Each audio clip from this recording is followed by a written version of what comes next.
So I don't know if any of y'all heard, but something amazing happened last week. We got a trailer. We got a trailer for the Wheel of Time. Or actually, no, we didn't. We got a teaser trailer. You know what that means, right? You know that means we are going to get a bigger, more meaty, girthy trailer later on. And I can't wait. But in the meantime, while I'm waiting, which I just said I couldn't do, so I guess I can, but whatever. In the meantime, I've been watching the trailer over and over and over again, as I'm sure a lot of you have. And I took some notes while I was watching and saw that there were about 32 things that I missed since my reaction, which I will link in the description below. You can check out my initial reaction to watching The Wheel of Time there. But there were 32 things that I missed or just flat out got wrong in in my reaction. So yeah, let's go over this list, shall we? Okay. So the first thing that I missed, or I don't know, got wrong or whatever, is this. Okay, I actually was right. This is a warder. I was absolutely right about this. This is a warder probably grieving his Aes Sedai's death. But what I was wrong about, I should know who this is. This is Peter Franzen. He is a very, very famous actor that I didn't recognize and who I had heard about his casting. He's been cast to play Steppin, Corrine Nagashi's warder. And, okay, I'm just going to say this now. I should have said this earlier. Spoilers. There are going to be spoilers in this video. I think for everything from, like, the prequel, New Spring, through to the Dragon Reborn, the end of the Dragon Reborn. So, if you haven't read those books or don't want to be spoiled for them, sorry. I guess another video you can't watch. But, yeah. All right, anyway. He has been cast to play Steppin, Corrine Nagashi's warder, and Corrine Nagashi dies in New Spring. But obviously we're seeing that she's not going to have died in New Spring in this series, or in a prequel, I guess, you know, before the story starts. But I do think she is going to die in whatever conflict that they have with the Loghain and his Dragonsworn followers. So yeah, that's what this is. And I was sort of half right on that. Next thing on my list, I annoyed because I actually noticed this literally on, I guess, not my second viewing, it would have been my third, like right after I turned off the recording for my reaction and I watched the trailer again. I noticed this and I'm annoyed that I didn't notice it in time for my reaction. But okay, the pool, this shot of Egwene coming out of the pool.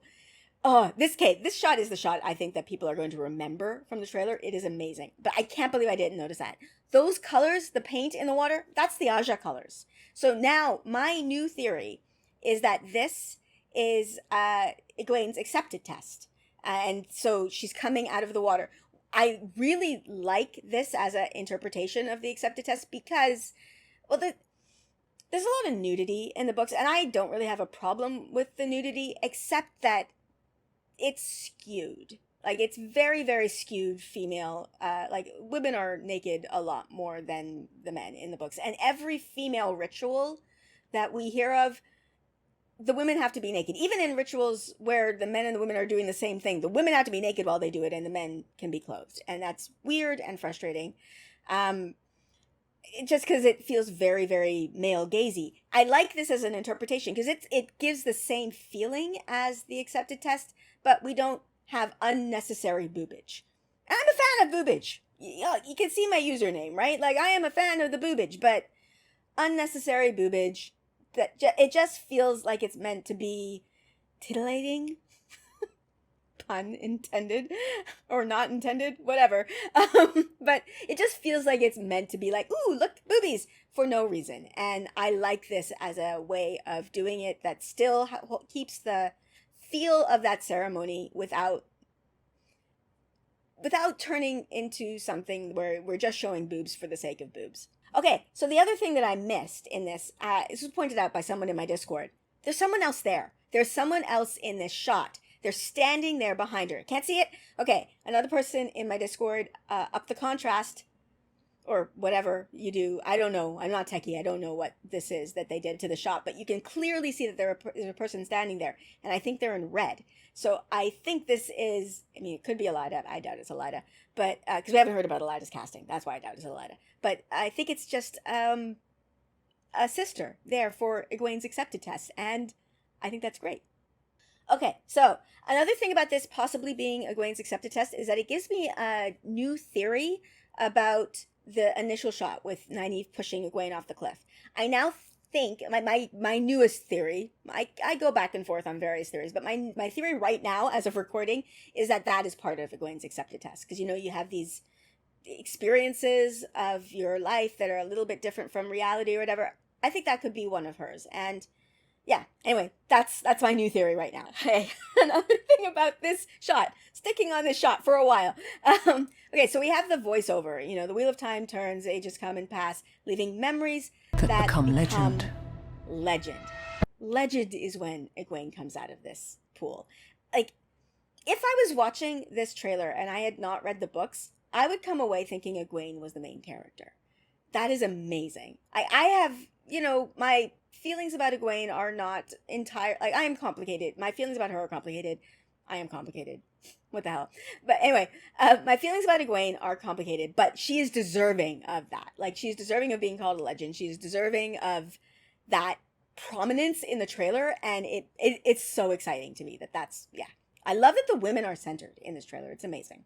In my initial reaction, I don't think I commented on Tar Valon at all. I love Tar Valon. I love it doesn't look like anything I've seen before. The architecture is unique. It very much looks like it's Ogier built. It doesn't have like the waves and stuff that are described in the books, but I do think that would have looked silly, almost like if it was visual, but it looks incredible. Like, it doesn't look like anything I am familiar with.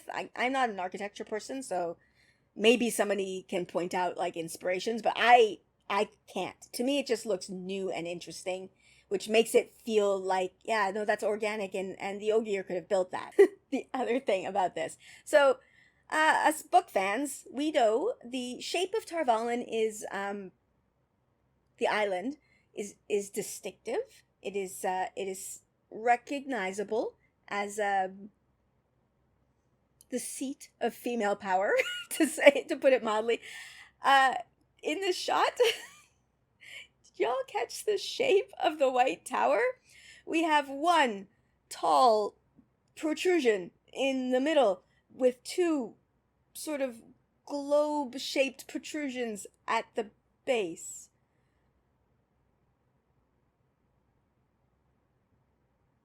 Yeah. Okay, the other thing in this shot of Tar Valon, besides, the tower, I can't believe I didn't notice this. And I didn't notice it until I was on the Dusty Wheel, like the next morning after the whatever. Anyway, Dragon Mount is in this shot. And there's smoke coming out of the top of Dragon Mount. And Dragon Mount looks really big. It looks up very far. It looks farther than I think it is in the books, which is okay. I mean, they can change some of the architecture and stuff, but it's still it's very prominent in the background, which I think is really cool. Yeah, in this shot of the Hall of the Tower, one of the things I love is just the diversity of clothing styles. Like, you can see that these women come from different cultures, different backgrounds, they have different tastes. It's amazing. I love it. It's so colorful. It looks new and fresh, and I love it. Another thing it's amazing. Okay, I pointed out the browns. I didn't get to zoom in on them. Look at them. They look super disheveled. They look like they haven't really taken care of their hair, and they don't care about their clothes. And I love it. It's great. Another thing that I'm not even sure which rewatch of the trailer that I saw this, but at some point I did see this, and I couldn't believe that I didn't catch it earlier. Look at Swan's outfit. First of all, it's glorious. Her dress, I don't know what to call it, her outfit, it's beautiful. It is stunning. But that stole, or it looks like it's built into her dress, but it has the 7 colors of the Aes on it. That is amazing. They're very subtle, like they're muted, but it's beautiful. And then, of course, we got channeling. I love that we got to see channeling. It's amazing. I think the channeling looks really good. And one of the things I really like about how the channeling is portrayed is how it looks like it's gathering energy. It's not something that is being generated from within the women who are channeling.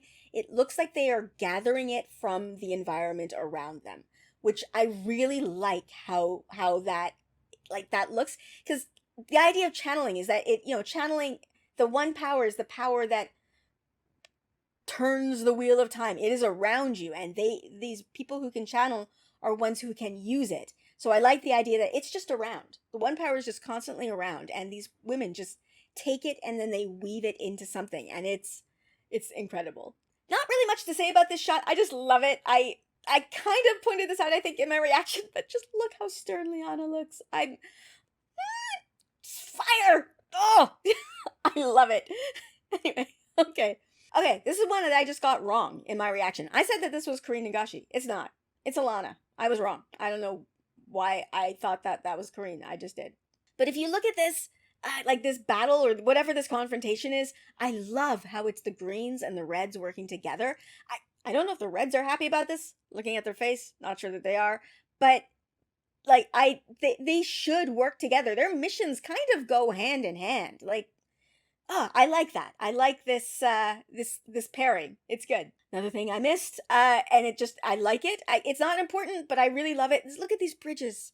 Look at the bridges in Valon. They're great. Here in this landscape, you can see a city, like ruins of a city in the distance. I think it must be Shadar Logoth. Didn't notice it at all, but I love it there. This shot confused me so much. I've paused it and watched it several times, like tried to slow it down and stuff. Pretty sure that is an Aiel. I'm pretty sure that is a dead Aiel, because you can see the veil there in a cage. Don't know why that would be. I'm still like at a loss for that, but I think that's what that is. Which also helps my bingo card. Another thing I got wrong. I said that this was Mat and Rand. It's very clearly Mat and Perrin. I was wrong.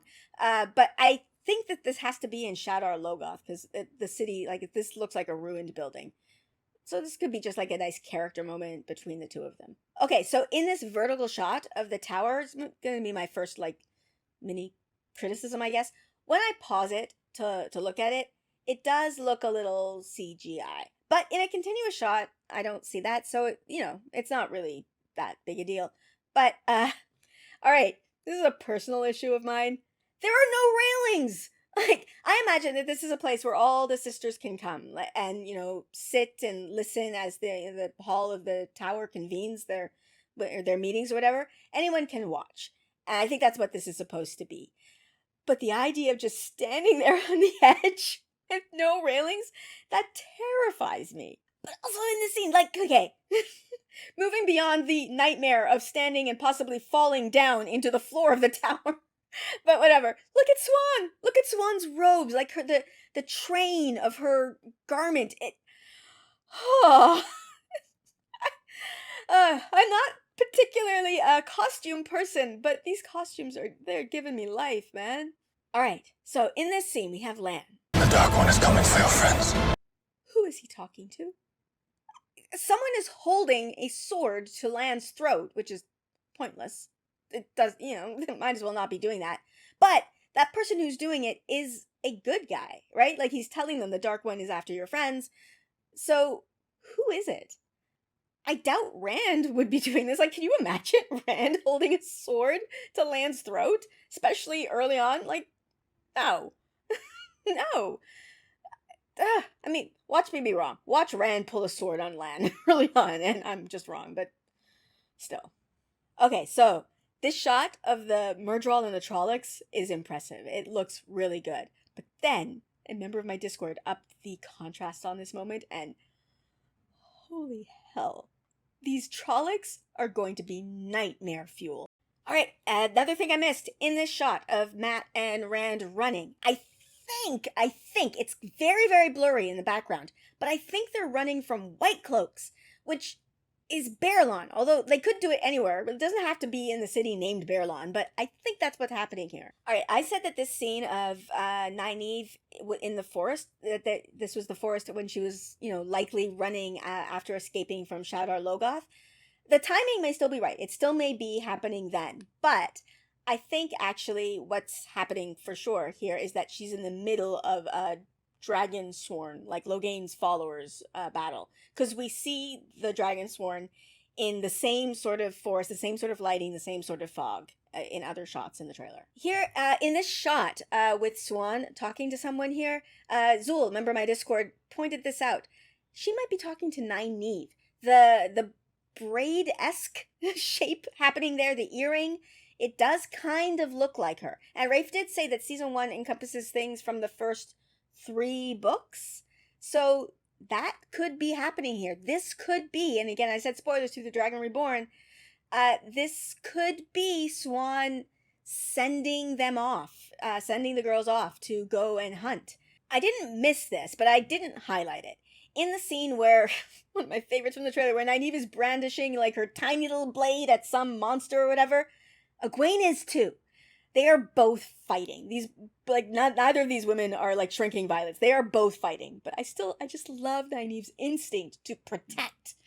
Oh. And in this scene, again, Matt from the Dusty Wheel pointed this out. She also appears to have blood on her arm, on her sleeves. And so this is almost certainly Winternight. And I bet you she was like running around and tending the wounded at this time. Which would make sense why Egwene was with her. Because, you know, they were both, like, Egwene was her apprentice. So, yeah. Did you see the shot? Look at this! Lan takes out 3 Trollocs at once! Ugh, my man! Yes! Alright, so this one, if you watch my reaction, actually, you might have caught this. When we see the Waygate, we know this is a Waygate from the Entertainment Weekly images that were dropped. That's in the metadata. This is called a Waygate. And in the metadata, they mentioned that Loyal was here. So when I saw the Waygate, that was immediately what I was like, oh, I want to see Loyal. I want to see Loyal. But I couldn't see him. And then Vance, the Bard of the Red Hand, you can check out his channel. I'll link it in the description below.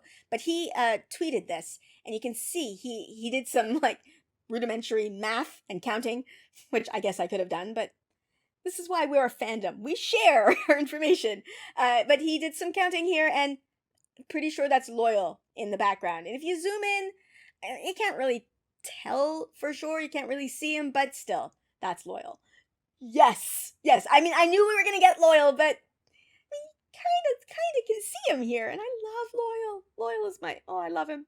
This one, I didn't really miss it, but there's a Myrddraal walking into Emond's Field, or riding a horse into Emond's Field, I guess.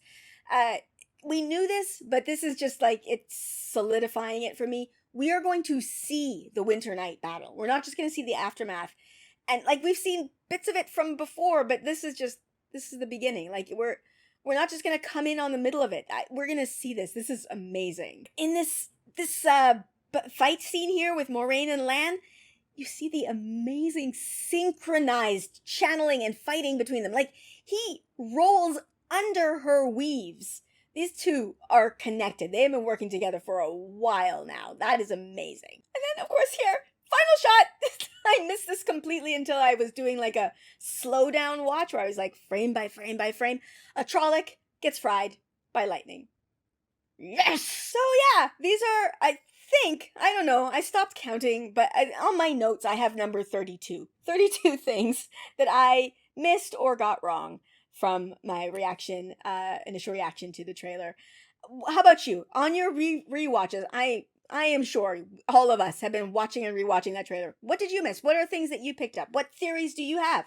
Let me know in the comments below. Or you can join my Discord. We got a bunch of people in there. We're all dissecting the trailer seemingly 24/7 now. So please come join the fun.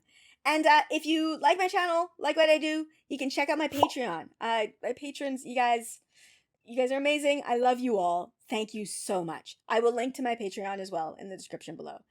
And yeah, as always then, like, subscribe, and I'll see you next time. Bye!